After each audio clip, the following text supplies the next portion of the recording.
Why? That is a pretty simple question, right?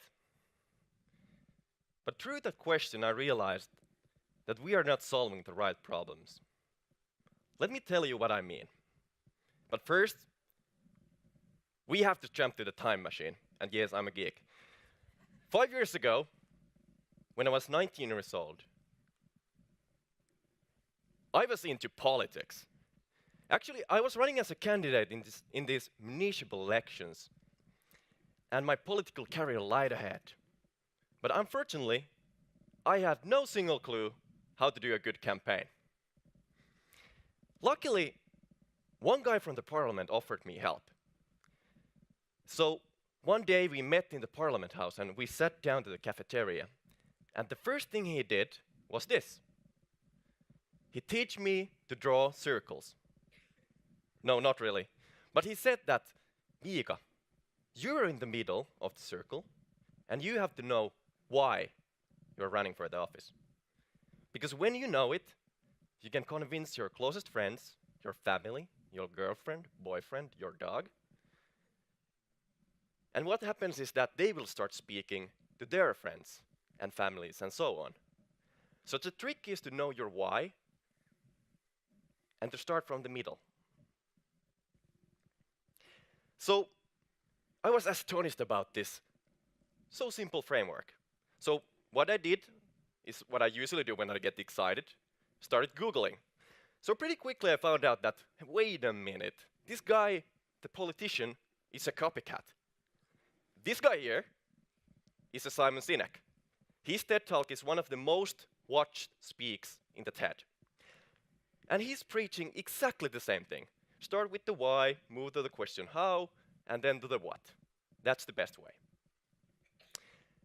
So what's the big deal here? Why I'm talking about the why. So this idea of the why question, guiding your internal motivation, changed how we think. It even changed how organizations think. But let's come back to this soon. A couple years later, I decided to put politics to the side and got more and more interested in technology and entrepreneurship, as many of you guys here. I had this chance to work in this rapidly growing technology company with all the perks you can imagine. Free dental care, good salary, stock option programs, chance to work abroad, and of course, free beer in the fridge every time. So I was already about to walk to the interview when I did not ask myself why, but what? What is this company actually doing, and what I'm going to do there?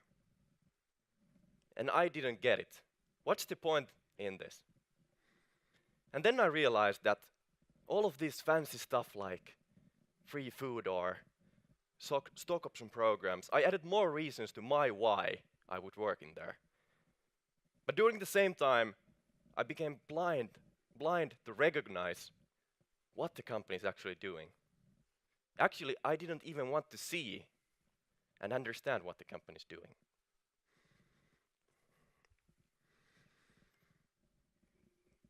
I didn't take the job.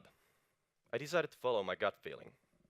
But until this year, this thing haunted me, and I decided to go back to those feelings. And I learned two things I want you to share with you. Firstly, we seem to be very obsessed how things are done, but not what we're actually doing. We're producing platforms and apps that doesn't really produce any value. And we're wasting a lot of resources and brain power to things that we don't need. Fun fact. In the Silicon Valley, there is a place called Y Combinator. It's a place where the most brightest minds of startup people go, and they get help for 10 weeks with their idea. Last summer, there were 108 companies. And now I want you to guess, number in your head, how many of these companies were solving the biggest issues we have in the world, like poverty, climate change, things that we heard from the Max speech. The correct answer is 17. 17 companies were solving the biggest issues we have in the world. And I think this is nuts.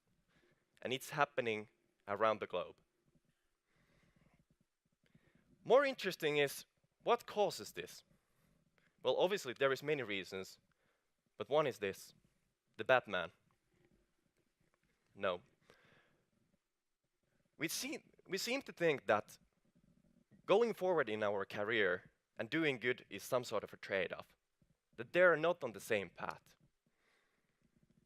But is it so on your own field of expertise? And if it is, could it be changed? What I think that it's something we have learned and something what we value that is a great work currently.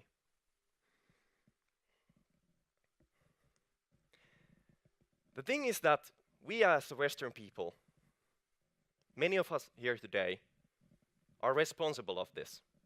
We have the opportunity to choose where we use our time and where we choose to work. And I want to really give you an easy call to action, what to do. This is a really abstract idea. I don't know where to start. But one thing that inspired me is this project. And they're building a community for young doers who want to talk about this issue. I recommend you to check that out. But if there is two things I want you to remember of my talk, it's not that I try to look like a Steve Jobs. First, don't let sleek offices, fancy mission statements, or jobs that are currently socially acceptable in your own bubble to overrun something you really care of. And secondly, next time you're applying for a job, ask yourself why, but also what. Because we are all shaping the world, so let's do it with power to do good. Thank you very much.